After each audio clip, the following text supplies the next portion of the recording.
Hi everyone, this is Yoveshwar again. I'm posting this video after a very long time, and in fact, I was constantly hammered by the spirit that I must post this video. In between, I was not keeping well, and I had to go through a minor surgery. So that's the delay all about. But we are going to discuss a very important and very interesting topic that's been in my mind for quite a long time, and the delay that was happening was making me even more sure that I have to post it. You feel that certain things which are required primarily will get delayed because of some unseen, unforeseen kind of situations. Um, we are in times wherein this term soulmate, karmic partners, twin souls are literally bombarding on us. You would have found so many people talking about these terms nowadays, unlike many years back, when the only term that we probably infatuated, was soulmate. Someone like a fairy tale character who is a perfect match for us, the knight of shining armor, the perfect Cinderella princess. Now, in this video, I'm going to talk about soulmates, karmic relationships, toxic and healthy relationships, and of course about twin flames. But before that, if you are new to my channel, please consider subscribing if you like what I do. Before I begin with shedding some light upon these concepts, here is a disclaimer. The views expressed in this video are mine. I channel what is being guided to me, and as such, if the concept do not resonate to you at this moment, perfectly fine, it's absolutely okay. However, there is one advice that I would like to give here, is that we open our mind to receive wisdom, and not specifically knowledge which is there on Google, or there are people who are telling you on what lies beyond, and what has always been presented to us. So let's begin. Let's talk about soulmates. As you would have already researched, and people have been telling you, typically these are people who are ideally suited to you, and we usually refer them as one with whom our frequency matches. I have heard many people saying that my husband is a soulmate, my wife is a soulmate. Some will say my brother is my soulmate, my sister is my soul partner. Some will say my best friend is my soulmate, and so on and so forth. So what is the truth? Who is a soulmate? As I was trying to research more and more about relationships and seeking the divine wisdom for getting the necessary guidance, this was revealed to me that we all human beings originate from one God, one divine universe, one ultimate creator. The Word of God says God created us, the human beings, in His own image. So I, you, your neighbor, your husband, your friend, your teacher, all these people who you refer to as soulmate are also image of God. So it is like each of the person who is born onto this planet is an image of God. Thus, we all are sons and daughters of the living God, and we together originate from one family, and thus we are family members or partners in this journey. Now, in my workshops, I always give this analogy of being in the school. So Earth is a school where we all, you, me, every other person who has joined, they are all together. So just like we have partners in class, we call them classmates. We have people who share our rooms, we call them roommates. Same batchmates. So we have soulmates in the journey of life, and during the tenure of our life, similar to our school, we have different learnings to learn. Now, as a child, when we are in the school, we do miss our parents at the time when we are away from them. We are in the school, parents are at home, so for the next 4 to 6 hours, we are far away from them, and thereafter we return back to our home. But does that mean that we are separated from our home or from our parents? No. We know in our hearts that after learning the lesson in the school, we are going to go back to our original family. Now think about this. When we all came into life, we moved out of our home. We moved out of our solace, our creator, to learn certain lessons. But truly, we are never separate. And since God has created us in His own image, we are complete. Now, have you ever heard of an incomplete God? No. When God is saying that I have created you in my own image, will He say that you're incomplete? No. However, as we grew, we were told that we are not complete, that we lack something, that we need to find someone in order to fill a void which is in us, the incompletion in us, which is not the truth. So when we originated from God, that oneness, we began our journey into this earth, and depending on the kind of lessons and experiences that we agreed to learn at the time of our birth, we are provided assistance through some or many people. Remember, they also originated from the same God. So let us say in your soul journey, you wanted to learn the lesson of how it feels to be poor. Now you would ask me, why a soul would ask to be a poor? Why would they want to learn poverty is not a good thing? Now, soul doesn't understand the concept of good or bad, and that's the reason it is always better to leave that criteria is aside, to categorize that something is good or bad. Now, coming back to the discussion, if the soul has agreed to learn the lesson of being a poor, then definitely you will not be born into a wealthy, Bill Gates kind of a setup or a family. How would you learn? You think about it. How would you learn poverty there? You can't. So the chances are that you're going to be born in a family that's poor, perhaps stays in a slum or a one-room kind of a place, has a hard-working mother, an alcoholic father, abusive family members, less finances, hunger, starvation, all these across. Now think about it. The people who are surrounded with you are the ones who are actually helping you to learn your desired lesson, because you agreed to learn the lesson of poverty. So the people who are around you are actually trying to to teach you the lesson of poverty, which you only asked for. Now they are the ones who are your soul mates or the soul family, if you have more people into it. Now the soul family or soul mates or the companions are placed in each other's life for an exchange. They learn something from you, you learn something from them. Now it is also can be a form of support system like we all have in a family. That could be emotional support, that could be financial support, physical support, mental support. Now that support or interaction for the purpose of learning or unlearning or can be for a very short span of time or can be for a lifetime, again as you have agreed for it. Now say for example, let's take another example, make you understand.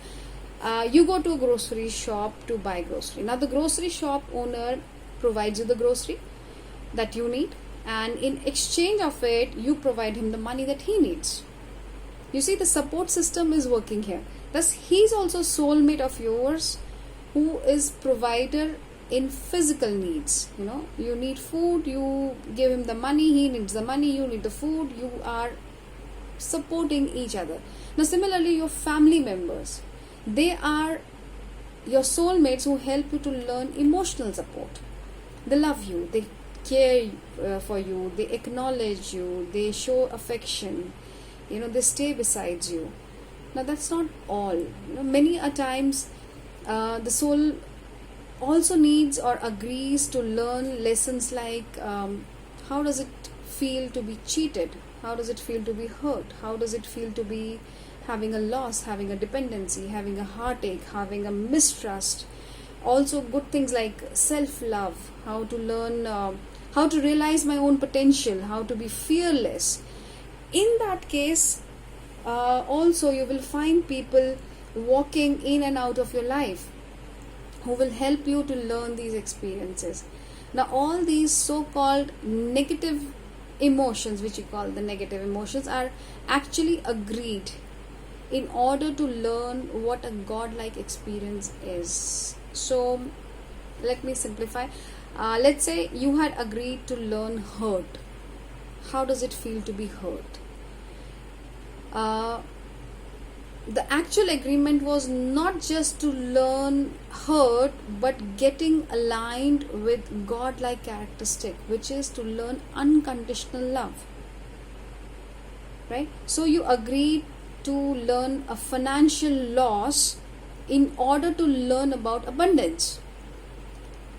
So you see, depending upon what lesson you need to learn and for how long, simply like a class, wherein there are different students learning different lessons, different topics, and one will need more practice, the other would need less practice, and if the lesson is already learned, then you're a pro, you can handle it easily. Let's take another example. Let's say you agreed to learn the lesson of heartaches. How does it feel to have a heartache? And as I mentioned, the ultimate lesson was to learn the God-like attribute characteristic, which is unconditional love. So you would have people, one or more than one, who would be teaching you heartaches, heartbreaks. So if you have patterns in your life wherein people, you say that different people walk into your life, they leave you with heartbreak and all that. So there are people coming and teaching you heartbreak so that you realize that the innermost potential of loving people, other people, lies within yourself. Yeah, a heartbreak is nothing but making you realize that you have a heart that can actually love, and loving someone is an attribute of God. God is love. So you will receive guidance from people, again another form of soulmate, during this journey, to learn that the fountain of love resides in you. God resides in you, the love is in you, that you are the one and whole in yourself. So depending on the tenure that you had agreed to have an exchange with that specific person, so be it a grocery shop owner, which may be a very short span of exchange, or your spouse or your friend or your lover, which may be a very long time period, you will end up having those people in your life. So once the exchange is over, either you or they will move out of the picture. Soulmates might also be very romantically involved. They could be platonic, they could be your sexual partners, again depending what you have asked for. Also, if the soul has agreed to be in any other life form, like like a tree, like a plant, like an animal, your favorite pet, that's possible. You would feel an intense bonding with them for no reason specific. Similarly, soulmates can be also any gender, not necessarily the same sex as you are, or the opposite sex maybe. They might have common interest, they might have a good compatibility, they might have a good resonance as well. So that's about soulmates. So we all are soulmates in one form or the other. Now talking about the karmic relationships, again these are soulmates who have decided to complete what had remained with you over a period of lifetime. Now they are our biggest teachers, who would teach the most important growth lessons for your soul in the most distasteful manner. And when I say that, I know it's very painful. Let's take an example. Those who know how to swim would relate to this. So while you learn to swim, your coach will teach you how to hold your breath. How you will add the hand leg movement, and you have different positions to tackle while you are swimming. Now imagine one fine day this coach just pushes you in a deep pool and leaves you panicking and goes absolutely quiet of what needs to be done. Now you've been learning to swim with this coach for days, and he's been teaching you all those tactics, and now suddenly he pushes you and he sits back to see what you're going to do. Now the chances are that you will panic and die, so which is very obvious, which he won't let you happen because he's the coach, right? And on the other hand, you will get reminded of the things that this coach has told you, like flap your legs, when you hit the rock bottom, you have got to push yourself, and you will take things, take control of the things, and by your own you will push back, and you'll flip, and then you'll move your limbs, and you will learn. So basically he is using a harsh method of making you understand that the potential lies within you. Your karmic partner will push you against the wall so hard that you will learn to fight back. Now, you're likely to have a love-hate kind of a relationship with this person. Now, with this karmic relationship, you will find life is miserable. You will find yourself suffocated. There will be selfishness. There will be dependency. They will tell you that you are nothing without them, in order to make you ultimately understand that you are self-reliant. Now, you see those. We usually grown up people do this with kids, and when the kids are not doing well, they will tell them, you're good for nothing. Listen, you can't do this, and the kid will say, no, I can do it. So your karmic is similar to that. He will tell you can't do it. They will push you against the wall. They will insult you. They will humiliate you, and finally you will take charge and you will say, no, listen, I am going to do this. So they are the people who are actually going to give you your true realization, true self-worth feeling, right? They are going to tell you that you need to have your freedom. They were going to tell you that you need to set boundaries. They will teach you how to love yourself, and that you have an immense ability to do things that no one could have ever believed that you could do. Again, once the lesson is learned, the relationship ends sometimes much quicker than we think. Karmic relationships can be extremely toxic at times, and you got to be careful in what or who you are dealing with. Many a times we refer them to be narcissistic, because it takes a lot of energy. They take a lot of energy from you, and they leave you changed, at times completely bringing an upside down effect in your life, and thereafter they leave. We feel stuck with them because of the impact. However, please remember, these are energies, and we can always allow or disallow the energy to work on us. Also, karmic relationships can be with a person who has played a significant role in your previous birth. Maybe there was an important lesson that you were supposed to learn in your previous lifetime and you couldn't. So you reconnect with them in this particular lifetime based on what you have agreed. I'll give you an example. It was revealed to a lady that her false twin was her husband in the previous lifetime, who was very manipulative and abusive and made her life miserable. Now, out of frustration, this lady in the previous lifetime committed suicide. In the next birth, she met the same person as her false twin, who walked into her life and created similar situations. However, this time the lady did not give up. She did not choose suicide. However, she chose to fight back the situation, and she walked out of this narcissistic experience. So basically, this false twin, who was the karmic partner of hers, was placed in her life to complete the lesson of self-love that she couldn't learn in the previous lifetime. So as soon as the false twin energy moved out, her true twin came into picture. Your karmic partner acts as a soul who has reunited with you to teach an important life lesson. In your present lifetime, you will have a problem dealing with your karmic partner, because it is not a love relationship at all. It is rather very abusive and controlling. They teach you endurance. It teaches you to stay calm and composed in difficult situations. Your karmic mate will love you, he will hate you, teach you, humiliate you, insult you, make you feel very small, as if you do not exist.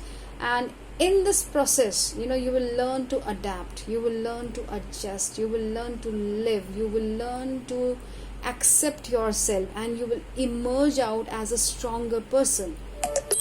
They teach you to love and prioritize yourself. The ultimate goal is to serve personal growth and a smooth spiritual journey. Now, karmic relationships are lessons in disguise. So if you ever had one such relationship, please go and thank Almighty for that person today. Now, coming to the long awaited topic, the twin flames. Now, this is one popular topic nowadays that roams around the storyline of, two intensely romantic partners who meet once in the lifetime kind of a scene. They share intimacy, then they separate. There is runner and there is chaser and there is blah blah. Very beautiful concepts, and I agreed to most of these when I was in my journey. I had also come across the storyline wherein people say that twin souls are originate from when God divided one soul into two halves, and we reincarnated over lifetimes in search of each other. Now here I want you to have a deeper understanding of this thought process. Now please think very, very carefully. 1. God, our creator, is whole, right? Complete. 2. God created us in his image. So if God is whole, that means I am whole. Then how come I am half of someone? Now, does this make any sense at all? As I had mentioned earlier, that we are conditioned to believe that we have this void inside us, and in order to complete this void, we must have that someone that makes our half a complete or gives us fullness. Now, that's not true. Does that mean that there are no twin souls? The answer is no. So, who is a twin soul? Now, let me give you an analogy. I keep going back to the school analogy. When you are in this life school and you are having your learnings, and we have all these people, walking in and out of our journey. After you have finished with your teaching, we all move out of the school to pursue something, to build our career. Right? Someone will go and join engineering, some will do doctors and teachers and nurses and all. Now, out of these people, you would have noticed there are people who would say that I would take charge to go back to school and help my fellow classmates or schoolmates to learn their lessons, and I will be the guide, the way shower to show the paths. Now, these souls primarily agree to reincarnate with a soul mission or a soul purpose in order to help or uplift or provide their services for the betterment of the humanity. And to help such souls in fulfilling this mission or soul purpose, there are other souls who join in to help such souls in fulfilling the mission or the soul purpose. There are souls who will join for the common purpose and service for the greater good of humankind. Now, such souls are twin souls. And why they are called twin souls? Because they have similar imprint or values and dreams and thoughts for moving, towards this soul purpose. They understand that togetherness, by being together in one common path and in one common goal, it will help them to achieve their learnings faster in the most divinely planned manner. Now, whether this is going to be a romantic involvement or union between the two of them is again a matter of what has been agreed, before coming into the life. Now, twin souls support each other in the soul purpose. Like, for example, Marie Curie and her husband were twin souls who helped to find radioactivity. They were scientists. And what was the purpose? The purpose of the soul mission was the upliftment of humankind by providing the radioactivity things. They were actually helping the society to live a better life. So they supported each other's work, not for one another, but understanding and focusing on one common goal. Now we have another example of Aurobindo and Mother Mira Alfasov, who we call Ma. Aurobindo left for heavenly abode many years before Ma carried on his spiritual journey further in order to serve the humankind. If we compare it with the football match, let's say you and your partner agrees that one will strike, the other will defend, one will counter, the other will aim. The ultimate goal is to win the match. So the people do not work as individual but as a team. And for doing that harmonious work, the synchronized work, both individuals have to work upon themselves first. Now think about it like this: if you want to work as a football team member, but when it comes to running, you do not have the stamina, or you do not have, you're not healthy enough to run, or not skilled enough. So in order to make you fit for that job, be a right team member, the coach will let you undergo severe trainings in order to mold you for the upcoming challenges in the game. Thus, the inner work that we as twin souls are told to do, or we've been shown different aspects of our life wherein we need to do inner work, we need to do self-healing. This is nothing but nurturing individual souls, which is much required by the twins, since they are preparing for this teamwork. So the true twins are working for one purpose, and also working on their own growth.